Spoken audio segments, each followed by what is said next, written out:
All right, ladies and gentlemen, welcome back. So we are going to wrap up our discussion today on animal behavior, really just coming back to this idea of genetics and how that ties to behaviors that we see in organisms, because we continually come back to talking about the fact that these behaviors somehow are influencing the natural selection of the individuals in that population.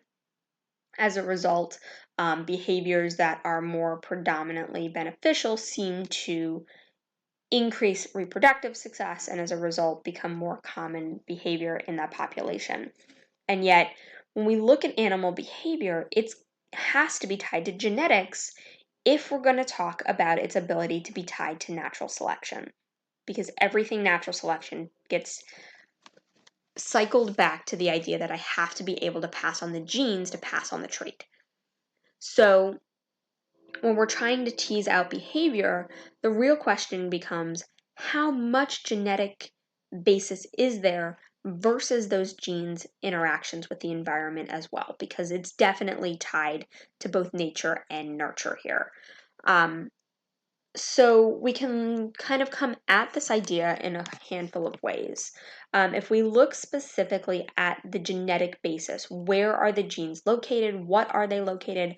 How many genes do we need to investigate in order to discuss a single behavior versus a suite of behaviors? And the answer really is that it's incredibly complicated.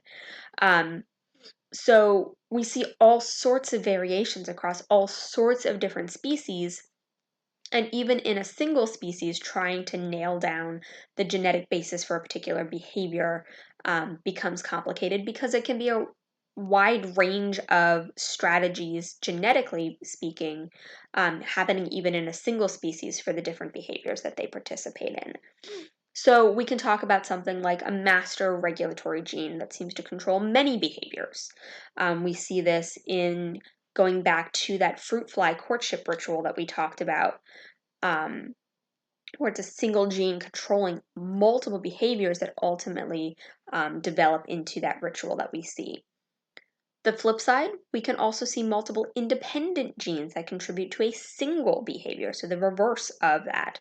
If we look at the example here with these green lacewing flies and the courtship songs that they produce, each courtship song is unique to each species, but there are multiple independent genes governing the different components of the song itself.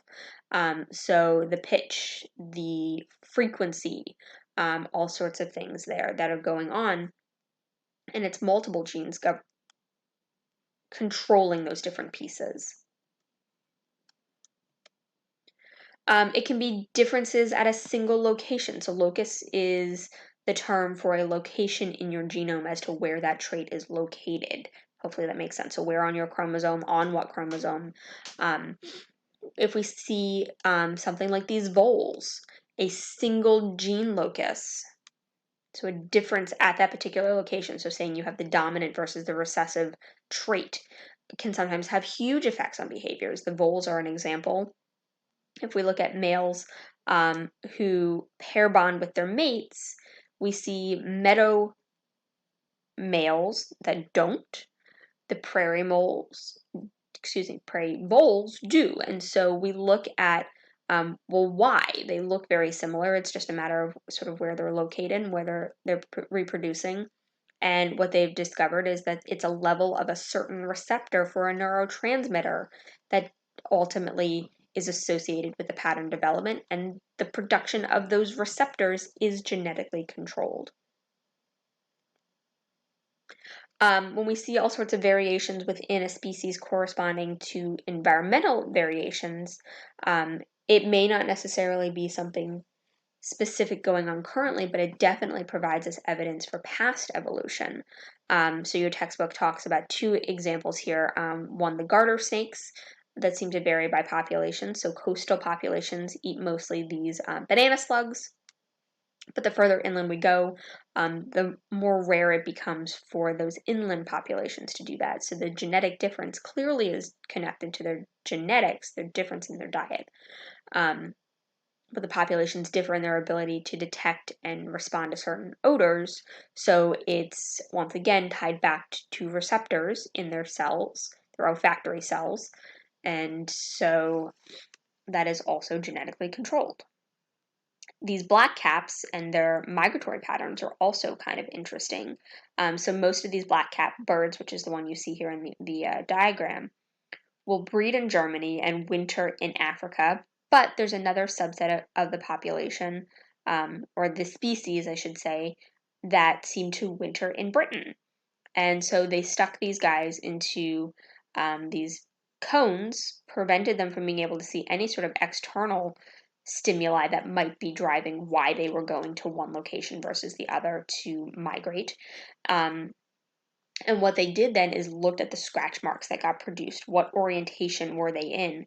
And this is what they found. So, populations that were coming from the southwest of Germany would all go to Africa, and any of the guys that were located here more in the northern portions of Germany were going west directly to Britain. And it didn't matter where they put them because clearly the birds couldn't see any sort of directionality. So that told them there must be some sort of genetic component that was tied to their migratory behaviors as to which direction they ultimately ended up traveling in. Let's talk about altruism for a second, because this is an interesting behavior that exists in only certain populations. So ultimately, natural selection really is an individualized drive to ensure reproduction and survival so that your genes are the ones that get passed on from generation to generation. And the more that your set of genes and your offspring are successful, the more the population looks like you. So it really seems to evolutionary biologists and behavioral ecologists that natural selection tends to favor selfish behavior, right? I look out for myself, I ensure that I reproduce, I ensure that my genes get passed on. And yet, we see behaviors in organisms that seemed to go against that. And so, why do they do it? And altruism is a great example. So, altruism sort of is that selfless act of I'm going to sacrifice myself for the greater good, right? Um, they behave in ways that reduces their own individual fitness, but increases the evolutionary fitness of those around them. So, great case study of altruism occurs in these Belding ground squirrels. And they will make alarm calls to warn others. But think about it, if I'm the individual making that call, I am clearly putting myself in harm's way because that predator is going to know where I am and is probably going to see me. And more than likely, I'm going to become dinner.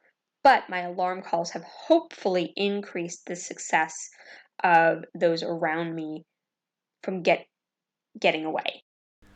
My name is Peter Santema from the University of Cambridge, and I have been doing my PhD over the last 3 years on the cooperative behavior of meerkats in the Kalahari. And one of the things I have been looking at is their vigilance behavior, which is when they stand on their hind legs, popped up, looking out for danger, and their sentinel behavior, which is when they actually stop foraging, climb on a high post, and also scan the area for danger whilst the rest of the group continues foraging. These behaviors, they occur in other social species as well, but people have been debating whether individuals actually do these guarding behaviors because it's for their own safety, and the fact that other group members benefit is simply a side effect of it, or whether individuals actually perform these guarding behaviors in order to protect the other group members. So what I found is that meerkats increase their contributions to both the vigilance behavior and the sentinel behavior as soon as pups start foraging in a group. So this really seems to suggest that not just their own safety is the cause of these behaviors, but they actually perform these behaviors in order to increase the survival of other group members. So what our research suggests is that this vigilance behavior and the sentinel behavior is actually a form of altruism.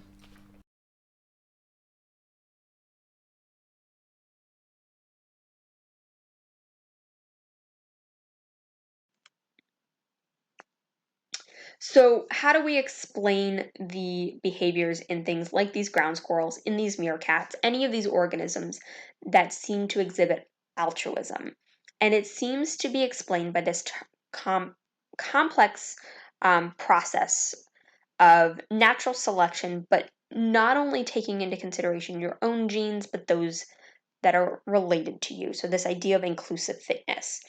So, what inclusive fitness really is defined as is the total effect an individual has on ensuring that their genes, proliferating its genes, not only from themselves, but also in the subpopulation of their close kin, by producing offspring and helping those close relatives to also produce offspring. And so we've got this idea of Hamilton's rule and kin selection that really sort of drive what is the likelihood. We can use this to try and predict what's the likelihood that that individual organism will perform an altruistic act based on those that they are protecting. So William Hamilton proposed this quantitative measure. So, what he says in his rule is that there are really three variables that dictate whether or not an altruistic act occurs. One is the benefit to the recipient itself, and so he uses some mathematical terms here. It's a quantitative measure, and so he calls that variable B. What's the cost to the altruistic individual itself? So, the person doing the calls, the person doing the altruistic act, what's the cost to that individual? And then this coefficient of relatedness. So looking at how closely related is the individual that is the benefit of my act. And so it's the fraction of genes that that individual has on average shared with the individual doing the altruistic act. So basically, how related is this individual to this one? And so natural selection is going to favor altruism anytime that that related coefficient of relatedness multiplied by the benefit to the recipient outweighs the cost to the individual doing the altruistic act. And so when you get into the case study on this, you'll practice some of this. But what it's saying is the more closely related that that beneficiary is, the more likely that that individual will do the act. So if it's their offspring, they're more likely to act, as opposed to a cousin who is now a little bit more genetically removed. Their choice to act might be a little less likely, as opposed to a complete stranger where they're probably not going to act at all. So the more that that increases a greater portion of their genes to make it to the next generation, they're more willing to take on a cost than they are for somebody who has no genetic tie to them at all. So here's an example, right? So a girl risks her life to save her brother. Okay, now assuming on average in this particular population, that individual has 2 children. So how likely is she to do the act? Well, if she does the act, her brother can now father those 2 children. And so we would say that the benefit to the recipient numerically would be 2, right? The ability to produce those 2 offspring. The sister in this case, now we've got to take a look at what's her risk. So she has a 25% chance of dying from her actions and not being able to produce her own 2 children. So the cost to her is that 25% multiplied by the 2 children she could possibly produce. And so we get a cost to her of 0.5. Now, because they're full siblings, that means that their relatedness is 0.5. They share half of their genetic information. And so if we look at the math, right, multiply the R, which is 0.5, times the B, which is 2, so you get a 1. The cost to her is 0.5, and so 1 is greater than the 0.5, and so we would assume she would, in fact, participate in that behavior in this given situation because the benefit outweighs the cost to herself. There's also interesting situations where we see this idea of reciprocal altruism, when altruistic behavior towards a completely unrelated individual can also be adaptive if that individual who was benefited from the first altruistic act will then return the altruistic behavior favor back. It's a tit for tat, right? So if I do this for you, you will then benefit me at some point in the future. So, credibly limited. We don't see this happening often, except in situations where they've got really stable social groups, where these individuals are constantly meeting repeatedly, and so the potential for that payback is there because they interact all the time.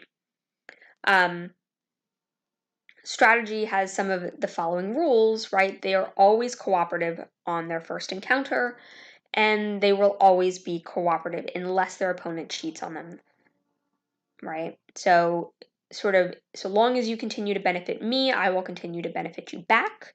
But the second that you decide to burn me, whatever that means, and not reciprocate that, the likelihood of me going back and continuing to be altruistic to you goes away, right? So the individuals who engage in these strategies overarchingly have a higher fitness than the individuals who are always selfish, right? So from an evolutionary standpoint, so long as we are always constantly cycling the benefit to each other, overall we should be successful together.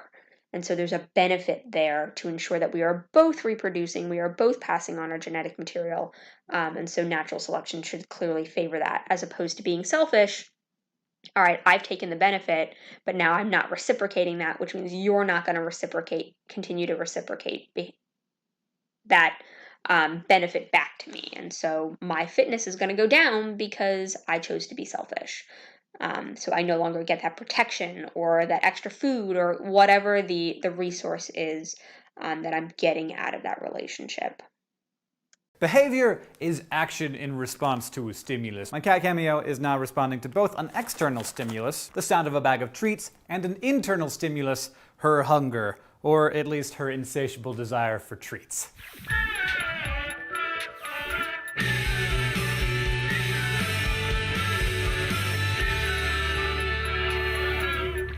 Sometimes animal behavior can seem kind of far out, but if you look closely enough, you can see how all behavior serves a purpose to help an animal mate, eat, avoid predators, and raise young. And since behaviors can come with advantages like these, natural selection acts on them just as it acts on physical traits, ensuring the success of animals who engage in beneficial behaviors while weeding out those that do stupid, dangerous, or otherwise unhelpful stuff. The most beneficial behaviors are those that make an animal better at doing the only two things in the world that matter: eating and sexing. Still, that doesn't mean that all behavior is just about looking out for number one. It turns out that some advantageous behavior is pretty selfless, actually. More on that in a minute. But first, behavior is really just a product of a pair of factors: morphology, or the physical structure of an animal, and physiology, or the function of that morphology. Now, an animal's behavior is obviously limited by what its body is capable of doing.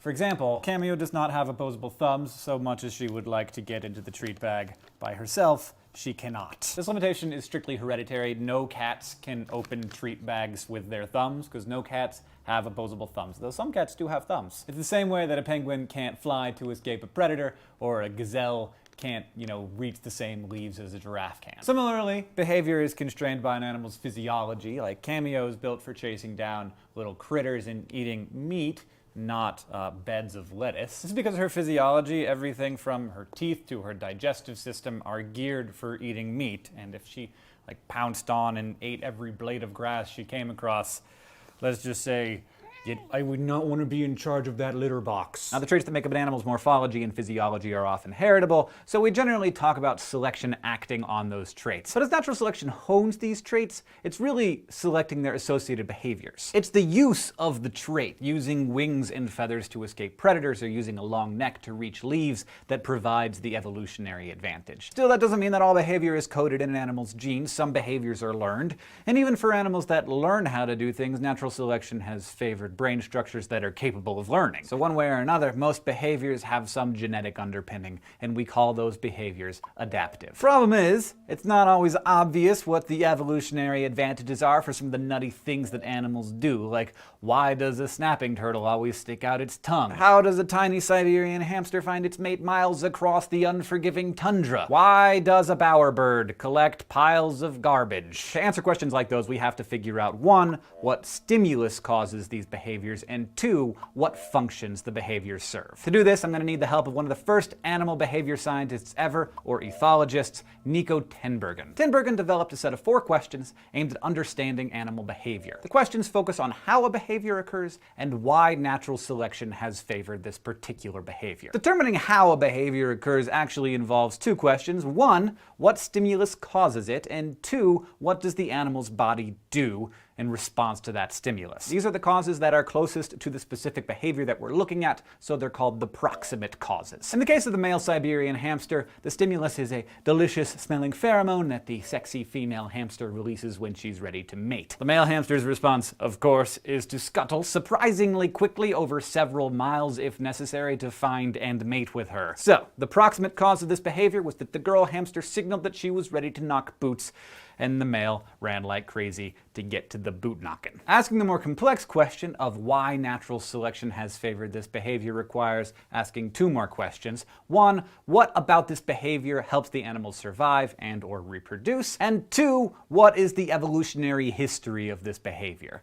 These, as you can tell, are bigger picture questions, and they show us the ultimate causes of the behavior. The answer to the first question, of course, is that the ability of a male hamster to detect and respond to the pheromones of an ovulating female is directly linked to his reproductive success. As for the second question, you can also see that male hamsters with superior pheromone detectors will be able to find females more successfully than other male hamsters, and thereby produce more offspring. So, natural selection has honed this particular physical ability and behavior over generations of hamsters. So, who would have thought to ask these questions in the first place? And where's my chair?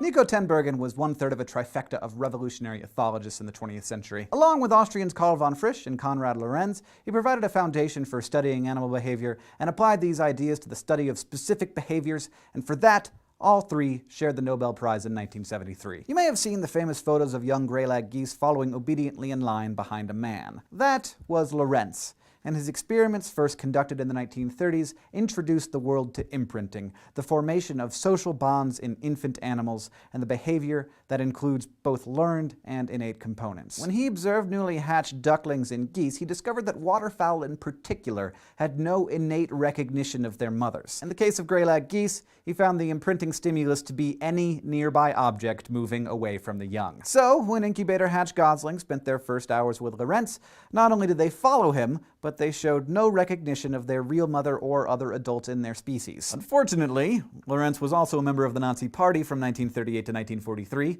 and in response to some of his studies on degenerative features that arose in hybrid geese, Lorenz warned that it took only a small amount of tainted blood to have an influence on a pure-blooded race. Unsurprisingly, Nazi Party leaders were quick to draw some insane conclusions from Lorenz's behavioral studies in the cause of what they called race hygiene. Lorenz never denied his Nazi affiliation, but spent years trying to distance himself from the party and apologizing for getting caught up in that evil. Now, how exactly does natural selection act on behavior out there in the world? That's where we turn to those 2 types of behavior that are the only things in the world that matter: eating and sex having. Behavior associated with finding and eating food is known as foraging, which you've heard of, and natural selection can act on behaviors that allow animals to exploit food sources while using the least amount of energy possible. This sweet spot is known as the optimal foraging model. And the alligator snapping turtle has optimal foraging all figured out. Rather than running around hunting down its prey, it simply sits in the water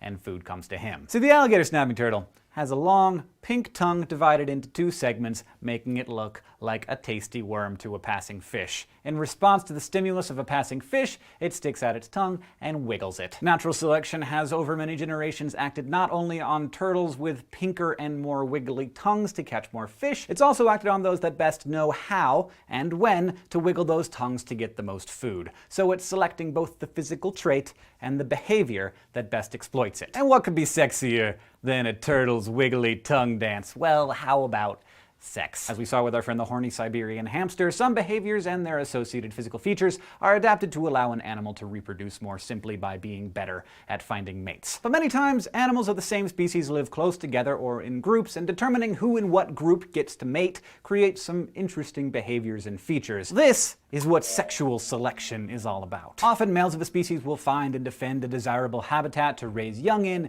and females will choose a male based on their territory. But what about those species, and there are many of them, where the female picks a male not because of that, but because of how he dances, or even weirder, how much junk he's collected? Take the male bowerbird. He builds an elaborate hut or bower out of twigs and bits of grass, and then spends an enormous amount of time collecting stuff. Sometimes piles of berries, and sometimes piles of pretty blue plastic crap. Ethologists believe that he's collecting this stuff to attract the female to check out his elaborate house. Once the female's been enticed to take a closer look, the male starts to sing songs and dance around, often mimicking other species inside of his little house for her. Females will inspect a number of these bowers before choosing who to mate with. Now, doing more complex dances and having more blue objects in your bower scores bigger with females. And ethologists have shown that a higher level of problem solving or intelligence in males correlates to both of these activities. So yeah, it took some brawn to build that bower and collect all that junk, but chicks also dig nerds who can learn dances. So the bowerbird's brain is evolving in response to sexual selection by females. This intelligence likely also translates into other helpful behaviors like avoiding predators. So thanks to the evolution of behavior, we're really good at taking care of our nutritional and sexual needs. But what's confused scientists for a long time is why animals often look after others' needs. For instance, vampire bats in South America will literally regurgitate blood into the mouths of members of its clan who didn't get a meal that night. How do you explain animals who act altruistically like that? We actually did a whole SciShow episode on this very subject, but basically we can thank British scientist William Hamilton for coming up with an equation to explain how natural selection can simultaneously make animals fit and allow for the evolution of altruism. Hamilton found that the evolution of altruism was best understood at the level of larger communities, especially extended animal families. Basically, altruism can evolve if the benefit of a behavior is greater than its cost on an individual because it helped the individual's relatives enough to make it worth it. Hamilton called this inclusive fitness, expanding Darwin's definition of fitness, just basically how many babies somebody's making, to include the offspring of relatives. Now I guess the only question left is, if I forget to feed you two, who's going to regurgitate blood into the other one's mouth? Yeah, there's probably a reason why that only happens with bats. Thank you for watching this episode of Crash Course Biology. Thank you to Cameo for being such a good kitty. Yes, you finally get some treats. There's a table of contents, of course, if you want to reinforce any of the knowledge that you gained today. If you have questions or ideas for us, you can get in touch with us on Facebook or Twitter, or of course in the comments below. We'll see you next time.